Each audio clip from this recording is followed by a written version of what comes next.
cancer patients get a lot of well-intentioned, but not so awesome gifts.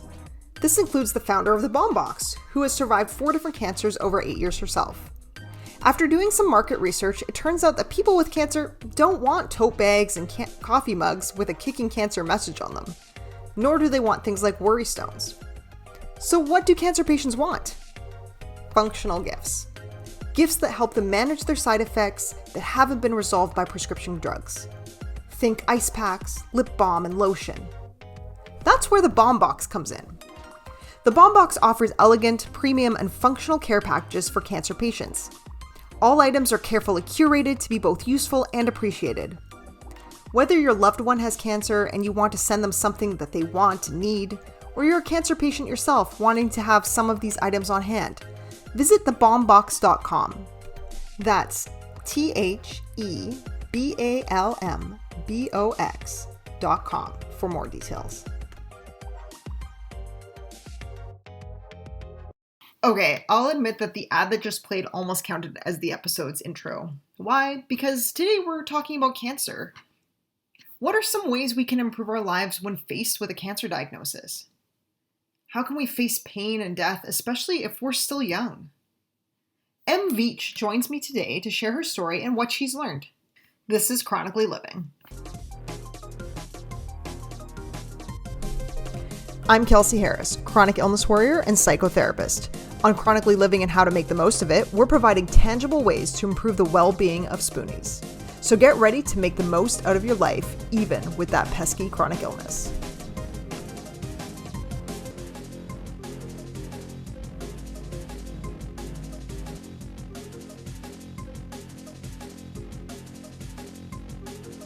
I'm Em. I live in Southern Illinois, and I moved here about 18 months ago from California. And currently I am working on re-entering the workforce. I've been on disability for a while thanks to my cancer diagnosis and adjustment to that. And now I'm a Chief Operations Officer for a startup called Casual Recovery. I think we can all agree that getting a cancer diagnosis would be extremely difficult and scary. Cancer is the most talked about illness in the media, at least before COVID.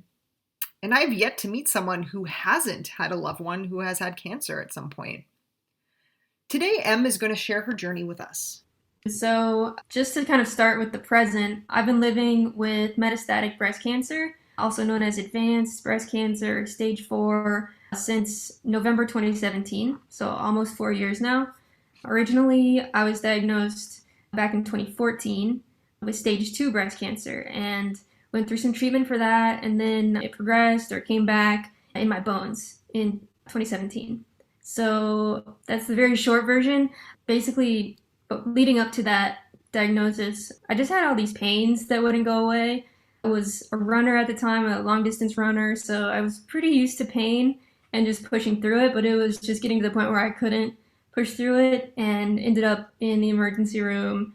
The scans showed that there were lots of tumors in lots of my bones, and I actually had a broken spine, 2 compressed vertebrae in my spine. So I kicked off treatment with spinal fusion surgery, followed by radiation and then chemotherapy. So it was a pretty brutal several months.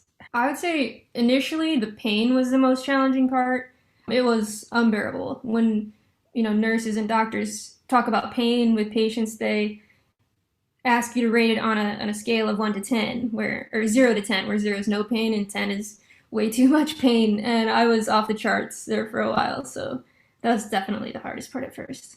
I would say the current most challenging thing would have to be losing friends to cancer. There are a lot of great resources, support groups, things like that for you to build community. But unfortunately, not everybody has the fortune that I've had of stable disease, and people end up passing away from the disease. So that's definitely the hardest part. Support groups are very important and can be very helpful, as we've touched on in previous episodes. Losing people to any disease is beyond hard. So how does Em stay resilient through a 4-year battle with metastatic breast cancer, and really a longer battle if we go back to her original diagnosis in 2014? I think it's super complicated and complex. It's been a process. over the past 4 years to get to where I am today.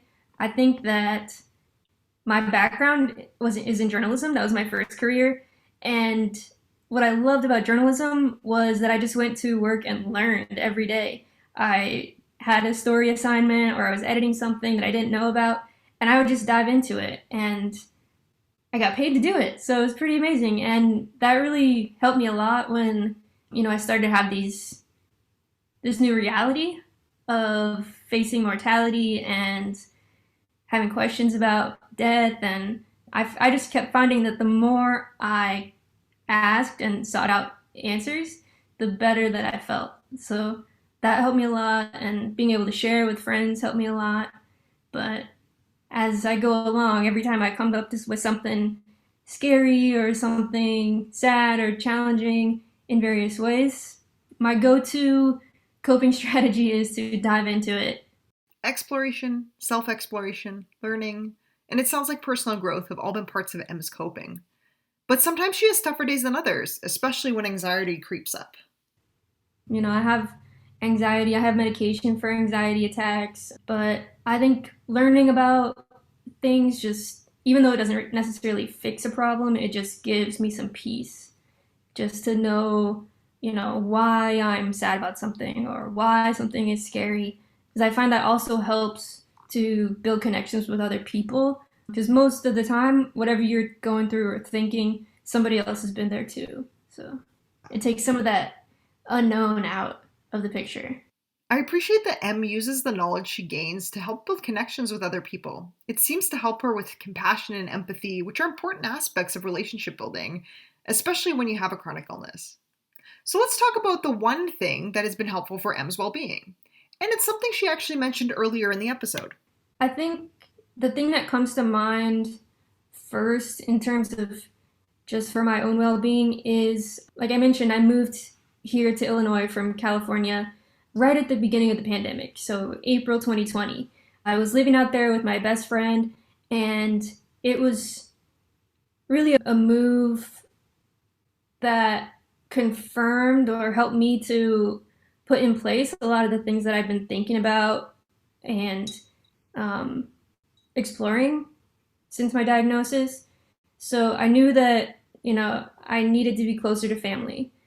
Cancer can be really hard sometimes. Even though I'm doing really well, family support was super important. So I grew up in this area, so moving here was super beneficial because I had proximity to these people who would always come to my aid if I ever needed it. So that was for sure. And it's also really quiet. I live in a very rural setting. I knew I wanted that. I've lived in a bunch of big cities, and so this was kind of a change from that as well. But just, yeah, creating, actually, to back up a little bit, just to be able to realize those things that I needed and then to start to put them in place has been, extremely beneficial to my well-being, and also just to giving me sort of a sense of control, even though I think control is a bit of an illusion. I think it helps me to be able to take actions that make me feel better. It sounds like there are 3 important things that Em has done or has been doing. First, making sure that she is close to her support network. Second, spending more time in nature. And I think I've touched on this in the past, but nature has a lot of healing qualities, and people often find inner peace when they are immersed in nature.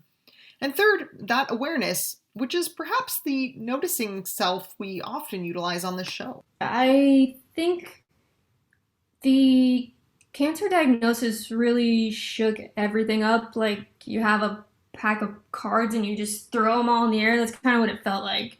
Everything was just spilled out, open.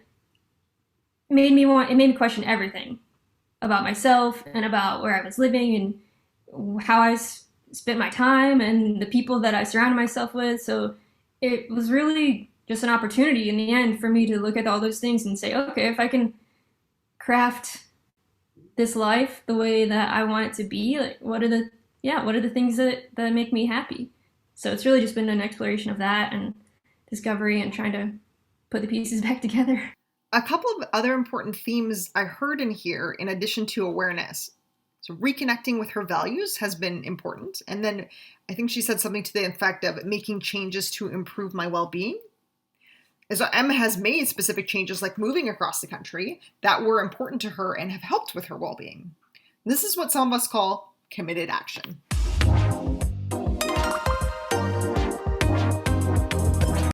Em is also the COO of a really cool startup called Casual Recovery. So Casual Recovery is a medical device startup founded by a trio of cancer survivors. So I'm a little later into the game as a founder than the other two, but they're two of my best friends. And our first product is a shirt for people who are recovering from surgery. So there are millions of surgeries every year, very general common surgeries, where the person has these drains in their hanging out of their body for a period of time while they recover. And so our shirt has internal pockets that hold your drains so that you can get back to living, you can heal faster, have fewer complications like having those drains pulled out. And our CEO actually invented and patented this shirt as she was recovering from surgery herself. So now we're working on building relationships with hospitals and surgical centers and really trying to get this out in the world so people can recover and live their lives.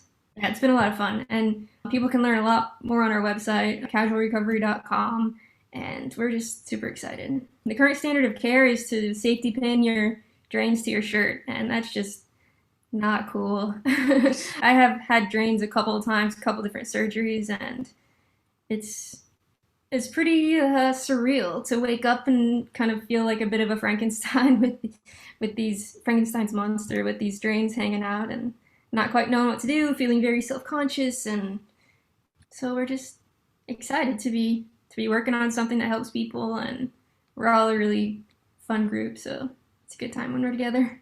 I think this sounds like an amazing product, one that is clearly needed by many people, and those of us who haven't had this experience wouldn't have thought of. Make sure you all check out their website if you or a loved one has cancer. Em also has some more advice to share with us about getting a late-stage cancer diagnosis. I think it's been important, valuable for me to get to know other people who are going through something similar. I also volunteer for a phone support line that is for people with late-stage breast cancer, and all of the volunteers are also peers, so we help just as mentors and to help find resources and things like that. But yeah, I mean, talking about it, getting those inner thoughts and fears out of your head, like you said, kind of normalizes them and makes it like less scary to be going through. So really just talking and not holding in all of our thoughts and feelings that you might want to hold in because you don't want to be a burden, or you think you need to be strong 100% of the time. Emotions are important, and sometimes talking to someone is what we need. Em has also recently started a podcast. So I started a podcast. There's one episode out, and I like to joke that it's the least frequent podcast you'll ever come across because it's my passion, and I love for it to just be it's like art to me. So I'm not sticking to a schedule as much as I would like to be more productive with it. It's called Happy Death, and it's all about kind of like I was describing when I would ask questions about death, about living well into the end.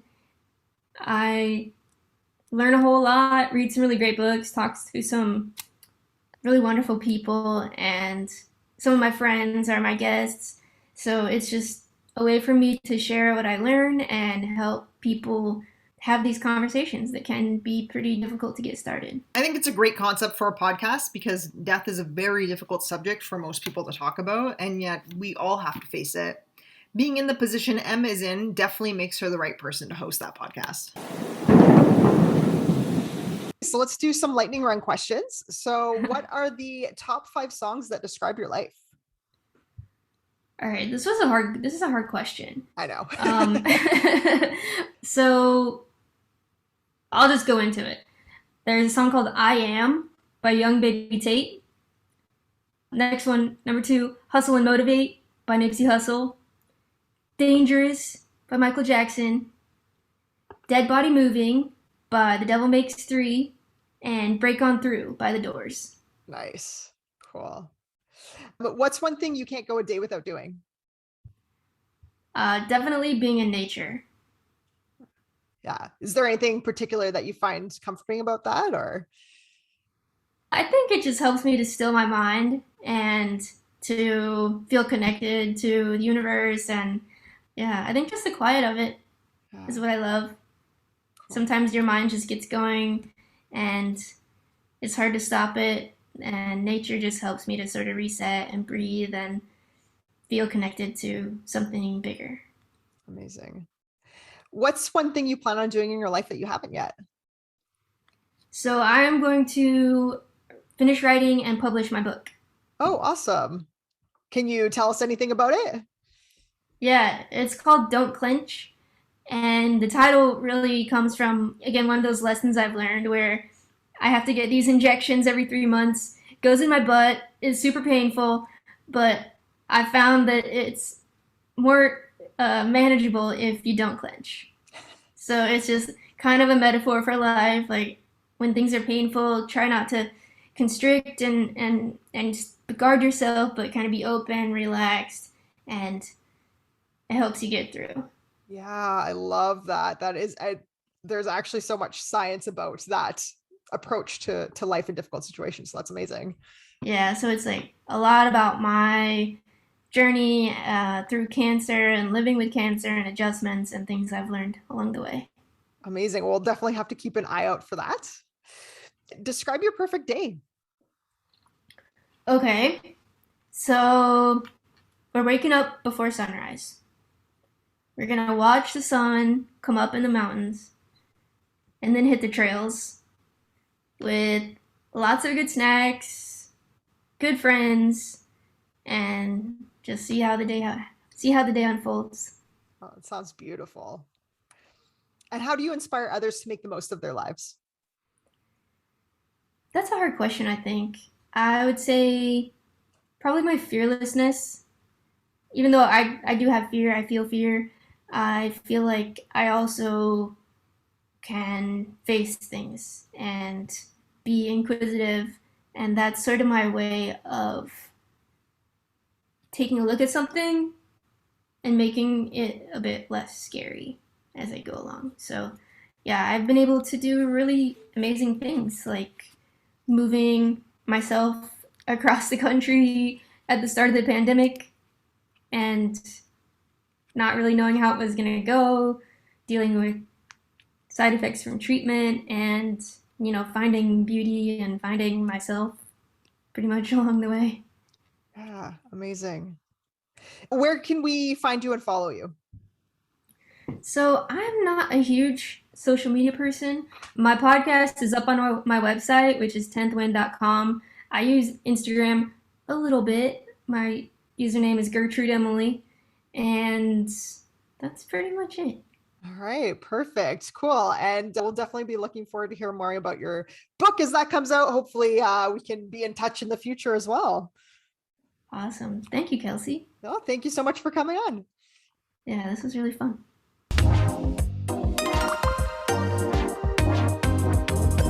Okay, so what I found extremely interesting about this episode is that Em mentioned all 6 processes of acceptance and commitment therapy in how she faces life and her diagnosis. I did not plan this or know that it was going to happen. And to be honest, I don't think Em knows that she's doing this because we really didn't get a chance to chat about that specifically. What am I talking about? Okay, so Em mentioned that she contacts the present moment when she is very present and still in nature. She mentioned that her awareness, which could be referred to as the noticing self, and how helped her make some important decisions. She did self-exploration to connect with her values, which led her to actually making changes in her life or committed action. She mentioned diffusion or distancing herself from her thoughts and acceptance when she described the book she's writing. Don't clench or maybe just drop the struggle. These are great lessons that can be applied to cancer patients, but also to any of us struggling with any chronic illness. So it's time for our own self-reflections. What did you notice about your internal processes? Those thoughts and feelings while you were listening to Em today. And what are you noticing now about that noticing? Thanks everyone for tuning in. Make sure that you subscribe to the show's Patreon and or leave us a review if you like what we're doing here. And really, most importantly, keep on making the most of it. Special thanks to Marty for the original music and Charity Williams for the original artwork.